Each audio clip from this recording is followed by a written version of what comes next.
Today I wanted to make a T-Rex that's also a shark that's also a dragon, but I gave up on the dragon part, so it ended up being just a lesser version of north of the border Sharkosaurus Rex apex predator. Anyway, Kevin starts life as a shiny aluminium skeleton wrapped in clay. I can then smooth it and thicken it before adding some sausage legs that I will thicken up several times.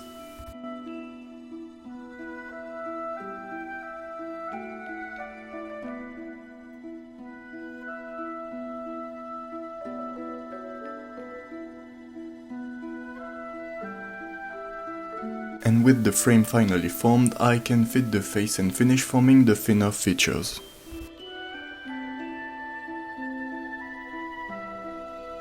I then cut a hole for his mouth, but that wire got in the way.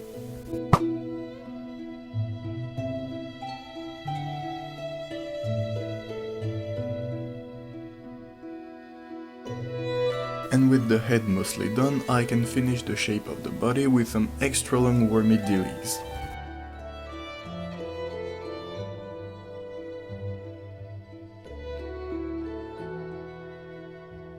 The feet were next and were made using a trio of small clay sausages that I formed into those shape before adding a pre-made claw in place.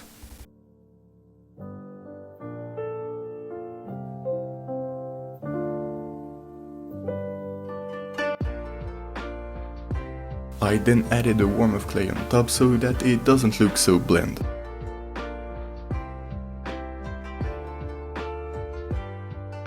I could then cut a few million teeth using the cling film to give a bit of shape to each one before putting them in place.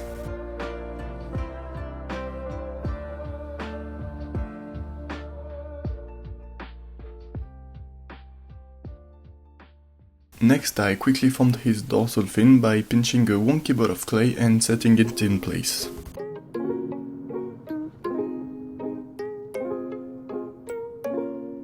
And after smoothing Kevin with alcohol, I can unsmooth it via this texture paste made of IPA, bacon bone and a tiny piece of super Sculpting foam. Once cured, I can craft the character's arm from coils of clay carefully curled around the wire.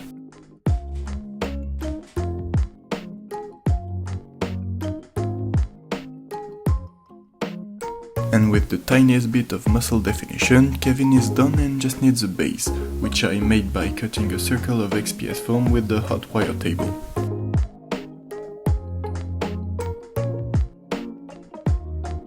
Once I glued some offcuts in place, I can add the classic terrain goop made of plaster, water and Mod Podge. And that's kind of it for the base, which means it's now time to paint. I began by giving the upper half of Kevin a few cuts of this deep dark greyish greenish blue with the airbrush.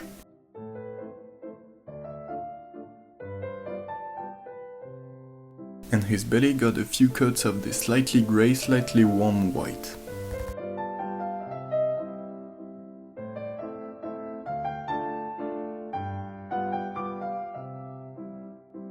I then put the airbrush away and took a beauty blender so as to add the layer of lighter and grayer deep dark greyish greenish blue.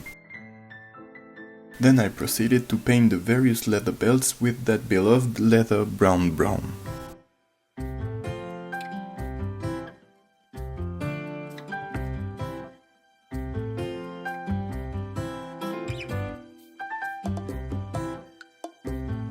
And for the backpack, I used a lighter and warmer shade of leather brown.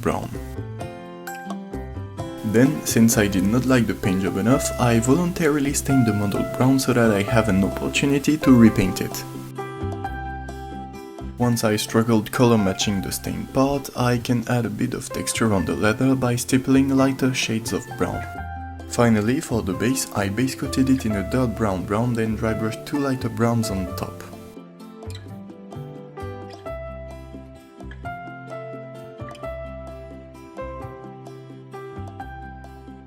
And last but not least, I applied some static tack before sprinkling static grass.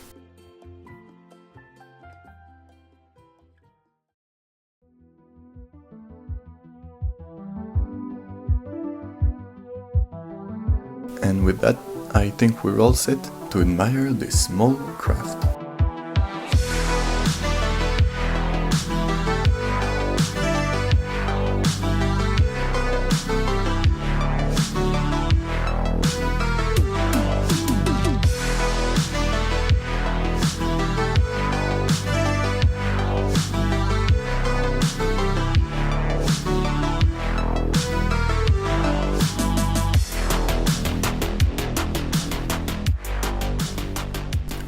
me know what you think. Cheers!